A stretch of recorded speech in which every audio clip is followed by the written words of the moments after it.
My name is Rachel. I am 28 years old, and I have been married to Michael for 5 years. He is 30 now. Michael is a gentle and patient man. He speaks softly, treats me with respect, and never shows anger. When I am sick, he cares for me. When I am tired, he brings me food or makes tea. He listens to me carefully and supports me in every difficult moment. His love is quiet but strong. I work in a corporate office and earn $5,000 a month. I built my career with long nights of studying and constant effort. Michael also works hard, but his income is small. He works as a delivery driver and sometimes takes construction jobs. His salary is around $2,200 to $2,500. From that, he sends a large part to his parents because they are old and need medicine. Whatever remains, he gives to our home. He rarely buys anything for himself. With time, I started to feel unhappy about our financial situation. I looked at other couples with bigger homes, nice cars, and expensive gifts. I wanted a better lifestyle, and I began to compare Michael with other men. I did not shout or insult him, but my questions hurt him. Why don't you try something better? Why not start a business? Why can't we have more? Michael always listened quietly. His eyes showed pain, but he never complained. One evening he came home late and told me he had been searching for another job. I felt hopeful. The next week, he left early every morning and returned late at night. After many days of trying, he finally found a second job at a restaurant that would give him extra income. I told him, "Good job," but I did not ask how he was managing or if he was tired. Soon Michael's life became work from sunrise to midnight. He came home exhausted, barely speaking, barely eating. I saw it, but I ignored it, thinking it was only temporary. Then one night, everything changed. He came home looking pale and weak. He walked toward the bathroom, and I suddenly heard a loud noise. I ran inside and found him on the floor, shaking. I rushed him to the hospital. The doctor said Michael was physically exhausted and needed rest, sleep, and time to recover. Sitting beside his hospital bed, I felt a deep pain inside my heart. I held his hand and apologized for not understanding how much he was carrying alone. Michael opened his eyes and said, "I just wanted to make you proud." Those words broke me completely. I realized then how wrong I had been to judge Michael by money instead of the love he gave every day. I could see all the sacrifices he had made quietly, his struggles, and how much he cared for us. Michael didn't need to be rich to be a good husband. His kindness, loyalty, and quiet efforts were worth more than anything money could buy. I finally understood the value of what I already had. After that night, I thought more about our life together.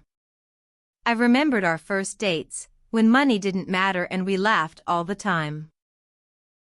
I thought about simple joys, walks in the park, long talks under the stars, and the way he comforted me when I was stressed. It wasn't about diamonds or luxury, it was about his presence and support. I started noticing the things I had ignored before. How his eyes would light up when he talked about his parents, and how he saved money to make sure they were okay. His love wasn't just for me, it extended to everyone he cared about. I saw him differently, not as someone not enough, but as someone who quietly carried a lot and did it with grace. I also changed how I spoke to him. Instead of asking why we couldn't have more, I asked about his day, how he was feeling, and how I could help. I joined in the little things he did, cooking meals, bringing him tea, leaving notes of encouragement. I realized love is about giving and supporting each other, not keeping score. Over the next months, we found balance again. Michael worked fewer extra hours, and I adjusted my schedule to help at home. I realized happiness doesn't come from money, but from care, understanding, and respect. We found joy in small moments, having breakfast together, laughing at little things, or just sitting together quietly. Michael's strength wasn't about his income, it was about the consistency of his love. I started showing more appreciation for all the small things he did. Each smile, each gentle touch, reminded me how lucky I was. I also learned that society often confuses wealth with happiness. True love is quiet, patient, and kind. Michael may not give me diamonds, but he gives me peace, a safe home, and love that stays even in silence. I reflected on my own desires too. Wanting more money had distracted me from enjoying our life. I decided to cherish what we have instead of chasing more. Our love, home, and shared experiences became the center of my life. Michael is not just my husband, he is the heart of our home. True love is not loud or flashy. It is steady, patient, and real. Each day, I see him care for our home and support me without hesitation, and I am reminded what truly matters. I started sharing our story with friends, not to show off, but to remind them that love is measured in care and quiet sacrifices. Being in a relationship isn't about money, it's about understanding, empathy, and partnership. Michael's love has shown me that the richest life comes from trust, respect, and shared commitment. Now, when I see couples showing off wealth, I don't feel envy. I feel grateful for what we have. I celebrate our small moments, the laughter, late-night talks, shared chores, and simple support we give each other. In quiet mornings, I watch Michael sleep and admire his resilience. In the evenings, we talk about dreams, not money, but happiness, family, and the life we want. I appreciate his small gestures, the hand on my shoulder, the soft good night, the patience in listening. Each moment reminds me of his love. True love doesn't need to be loud. It lives in small acts, in sacrifices without complaint, and in daily care for each other. Michael's love has taught me what marriage, giving, and receiving truly mean. Now I live with gratitude, not comparison.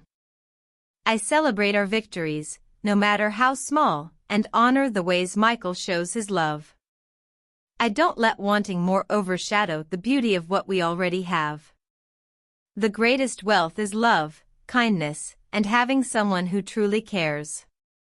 Sometimes, when life feels hard, I remember that night in the hospital, when Michael whispered, "I just wanted to make you proud."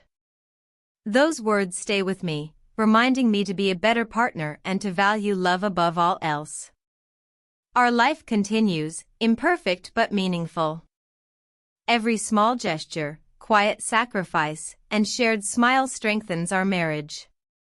The strongest love isn't flashy, it's steady, patient, and enduring, and it shows every day in small ways.